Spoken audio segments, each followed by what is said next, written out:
आहे, कदाचित माझ्या ओळखीचे पण असतील याच्यात. मी रिटायर झाल्यानंतर झाज फाउंडेशनमध्ये काम करते. आमची ही सर्व टीम झाज फाउंडेशनमध्ये काम करते. कारण त्या झाज फाउंडेशन म्हणजे काय हे तुम्हाला माहिती असण्यासाठी थोडक्यात अगदी माहिती सांगते. मला ताईनं अगदी वेळ कमी दिलेला आहे. झाज काय करतं तर प्लास्टिक निर्मूलनाचं कार्य करतं. प्लास्टिक वापरायचं नाही. आता प्लास्टिक वापरायचंच नाही म्हटलं तर ते आपलं चालणार पण नाही. परंतु सहसा बाजारात जाताना आपण प्लास्टिकची पिशवी न घेऊन घरी जाताना आपल्या पर्समध्ये कापडी पिशवी घेऊन जा, जेणेकरून ती प्लास्टिकची पिशवी आपल्या घरात येणार नाही. प्लास्टिकमुळे किती नुकसान होतं आपलं ते तुम्हाला सगळ्यांना माहिती आहे. इतका प्लास्टिकमुळे पावसात इतके म्हणजे अडचणी निर्माण येतात. पाणी जात नाही, गटारं तुडून जातात, जलचर मरतात, प्लास्टिकचे लहान लहान तुकडे त्याच्यात तोंडात गेल्यामुळे. अशा अनेक अडचणीला आपल्याला तोंड द्यावं लागतं. काही प्लास्टिक तर आम्ही काय करतो, दर महिन्याच्या चौथ्या रविवारी प्लास्टिक जमा करण्यासाठी एक केंद्र स्थापन केलेलं आहे. आणि ते केंद्र स्थापन करण्यामागे आम्हा सर्व महिलांचा जास्त सहभाग आहे. मला असं वाटतं की महिलाच ते कार्य चांगलं करू शकतात. तर तुम्ही सुद्धा तुमच्या परिसरामध्ये एक केंद्र स्थापन करावं आणि दर महिन्याच्या चौथ्या रविवारी प्लास्टिक एकत्रीकरण करण्याचं काम करावं.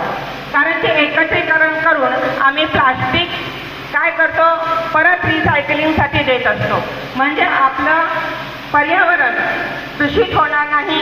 आत्ताच मॅडमनी सांगितलं पर्यावरणाविषयी माहिती.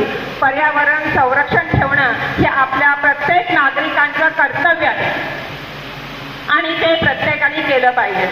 आता तुम्ही बाजारात जाताना सुद्धा पिशव्या घेऊन जाता, म्हणजे पिशव्या घेऊन जात नाही तुम्ही. दुकानदाराला सांगता तुम्ही पिशवी दे, तो नाही दिला तरी आपण वाद करतो आणि घेतो. तर तसं न करता आपल्या पर्समध्ये पिशवी घेऊन जा. पुरुषांनी सुद्धा आपल्या पॅन्टीच्या खिशामध्ये एक छोटीशी पिशवी घेऊन जा. त्या पिशव्या आम्ही इकडे ठेवलेल्या आहेत झाज फाउंडेशनसाठी. तर तुम्हाला पाहिजे असतील तर प्रत्येकी 10 किंवा 12 रुपयाला ती पिशवी आहे. आता बऱ्याच वेळेला आता आम्ही बघितलं इकडे की प्लास्टिकचा वापर न करता त्यांनी स्टीलचे ग्लास दिलेले आहेत. मला एवढं बरं वाटलं कारण आम्ही झाज फाउंडेशन तेच करतं. आम्ही कोणताही मोठा कार्यक्रम असला की फक्त 100 रुपये घेतो आणि प्लास्टिकचे ग्लास, प्लास्टिकचे डिश, प्लास्टिकचे ताटवाटी हे कार्यक्रमामध्ये आम्ही स्वतः देत असतो. आपण काय करतो, आता जास्त विघटनच होत नाही, नाशच होत नाही असं आपण घेतो आणि रस्त्यावर फेकून देतो. ते करू नका प्लीज. आणि आपण प्लास्टिकच्या कपामध्ये चहा पितो. प्लास्टिकचा कप आपल्याला वाटतो हा प्लास्टिकचा आहे, याचा आहे, कागदाचा आहे, पण तो कागदाचा नसतो. आतल्या बाजूला आणि बाहेरच्या बाजूला कागद असतात, मध्ये प्लास्टिकचा पातळ थर असतो.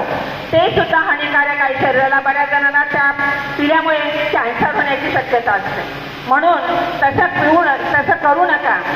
बऱ्याच वेळेला आमचा झाज फाउंडेशन काय करतं, प्रत्येक महिन्याच्या चौथ्या रविवारी रिसायकलिंगसाठी जो प्लास्टिक येतं ते मोठ्या संख्येने जमा होता. आजच दिवस होता तो, आम्ही तिकडे काम केलं, आले आणि लगेच तिकडे आम्ही आलो तुमच्यासाठी. तर मला एवढंच सांगायचं आहे की तुम्ही प्लास्टिकचा वापर कमी करा. आणि तुमच्या एरियामध्ये जर अशी एकत्र संघटन करून जर केंद्र करायचं असेल तर ते केंद्रासाठी आम्ही तुम्हाला नक्कीच सहकार्य करू. आता कोळीवाडा कोळीवाड्यामध्ये वसईच्या कोळीवाड्यामध्ये 3-4 सेंटर काढलेले आहेत. आणि ते सेंटर काढण्याच्या मागे सगळ्यात मोठा हात आहे बायकांचाच आहे. बाई काय करू शकत नाही, बाई सगळं काही करू शकते.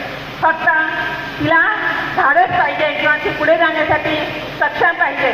आता ताईनं सांगितलं अहिल्याबाई होळकरांचं इतकं सुंदर उदाहरण छान दिलं की त्या लेडीजच होत्या पण त्यांनी सगळं केलं. आपणही करूया. जय हिंद, जय महाराष्ट्र.